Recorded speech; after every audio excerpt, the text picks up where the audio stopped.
It is no secret that we have a dog overpopulation problem in shelters and rescues across the country.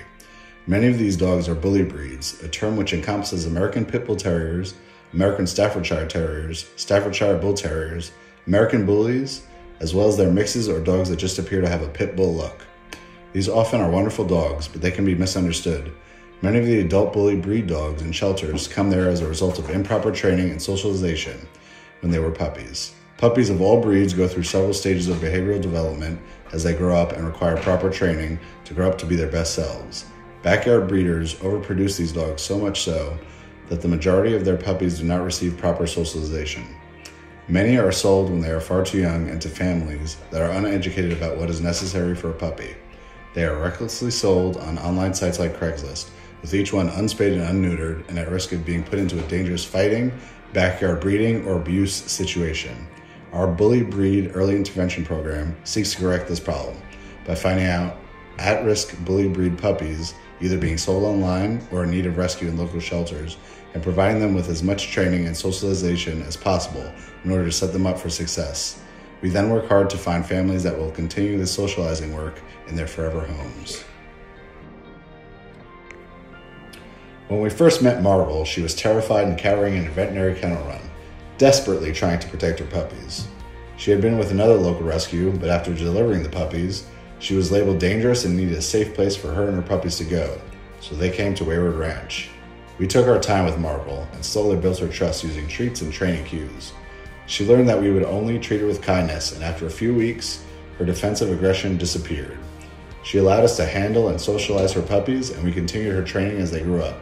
She was a wonderful dog, but we knew that because of her lack of proper training and socialization prior to coming to our rescue, she would be a difficult dog to adopt out.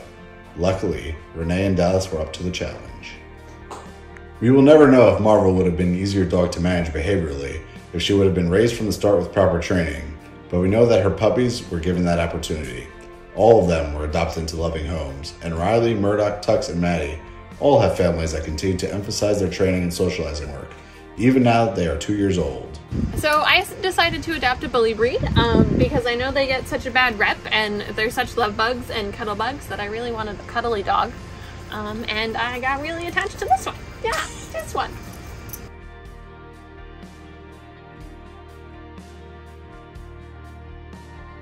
I decided to take a chance on a dog who might be a behavioral case because I had met his mother, so I knew kind of what I was getting into, and I knew that I would be able to prepare myself and adequately take care of him as he got bigger and older.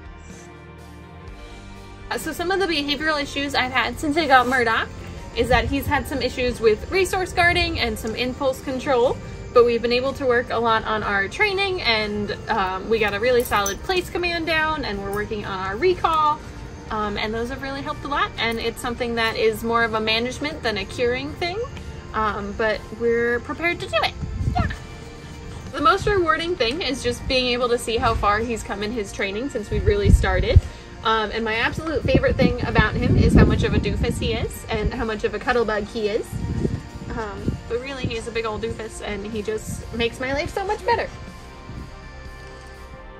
I decided to adopt a bully breed dog because they never get the chance, and I wanted her to have a normal life, and I wanted to prove that pitties are normal dogs, and she's the best thing that's ever happened to me. She goes to daycare twice a day since we brought her home that day. They love her. She's the favorite of the group. And she also does overnights there too to socialize with other dogs. And we have another dog at home. I think the biggest challenge with her was potty training. She was the worst out of all of our dogs, but we handled it. I was taking her out every 30 minutes just to get her used to it. And now at this point we can say that she is potty trained. She's super energetic.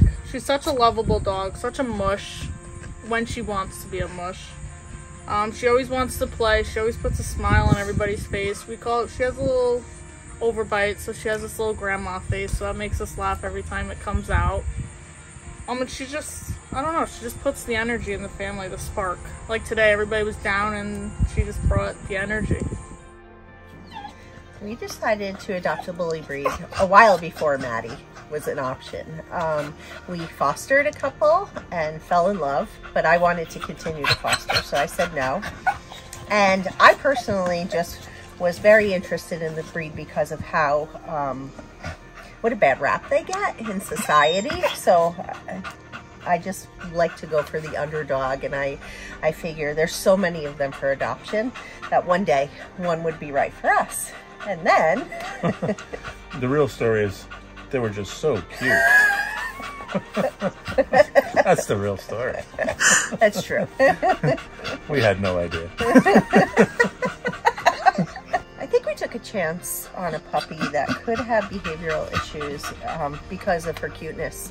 And I don't think we actually understood the level of energy and also the discipline. And it's really about disciplining yourself to be stern and the same every time. So I've learned a lot about myself in the process of raising Maddie. Yeah, I think we both learned a lot. The behavioral issues that she has are mostly excitement, as you can see. OCD. OCD. As far as being bad-tempered, that's really not her nature. But yeah, again, we really didn't know what we were getting into with this one. Because of COVID and also a parvo outbreak in our area, so she was kind of hunkered down at home. So by the time she was on the rail trail meeting dogs and people, we were like, oh boy. So she's very dominant, so we brought her back to Eleni. We got lots of advice, and honestly, it's still a work in progress. We figured out how, when people come to our house, how to manage that, especially our older relatives, because she jumps so much and she's so excitable. We put her in her crate initially, and then once everybody's there and we hear that she's calm, we let her out, and it's like they've been living there. That's how calm she is. So we kind of learn what works without her creating a scene, us having to discipline over and over. New dogs are still an issue, so we just avoid that situation, but it's something we want to work on next. The good things are she's so full of love, and she's so funny. She makes us laugh. We don't have children together, so she truly is our baby, and we're so proud of her. It's like we are parents to her, and she's entertaining. And I had a 10-month battle with breast cancer, and Maddie never left my side once. She's still, I work part-time and I come home and still nap, and she's right there in bed, and it's different than before I was sick, or it's even different when I'm feeling really good. She knows when I need her, and she is very, very loving. Right, Mads? We decided to adopt a bully breed because this is our third one, and we've had success with them in the past. And despite what some of the stereotypes might be about them, they're very family friendly, as long as you train them and understand what you have. And we've been very lucky with Tux. He's came right into our family, right? You love Tux? Yeah. We decided to take the risk on a dog that might potentially have genetic issues because we trusted the person giving it to us, as well as being a dog trainer for as many years as I have. I figured I would be able to train and work with and manage any problems or issues that he may have. We've lucked out that so far nothing's showing up for Tuxie. The steps we've taken to socialize Tux has been, obviously we have two young girls whose friends come over, and we interact them with people as much as possible. We take them out to the park, we take them for walks. We also bring him back here to the farm so he can socialize with his siblings and other animals. He's very caring, very sweet and endearing and snuggly and soft, and he's a good time.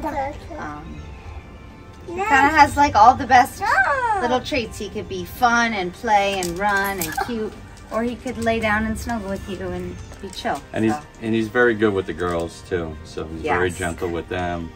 They obviously hug him, up here. sit on him, Yeah.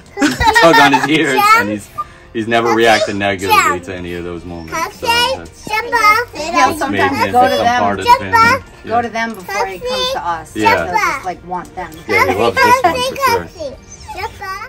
Marvel and her puppies are just a few of the bully breeds we have saved, but there are so many more who need our help. When we first met Buick, he was being sold on Craigslist at just 3 weeks old. He was malnourished and needed a lot of TLC to start looking and feeling his best. As he grew healthier, he became more mouthy, which is common for puppies who grow up without their mothers. Luckily, he was able to receive plenty of socialization with people and other animals in his time with Wayward Ranch, and soon will be heading to a forever home that is prepared to continue to socialize and train him as he grows up. As a 501c3 nonprofit, we rely exclusively on donations from the public and cannot continue to save animals like Marvel, her puppies, and Buick without your help.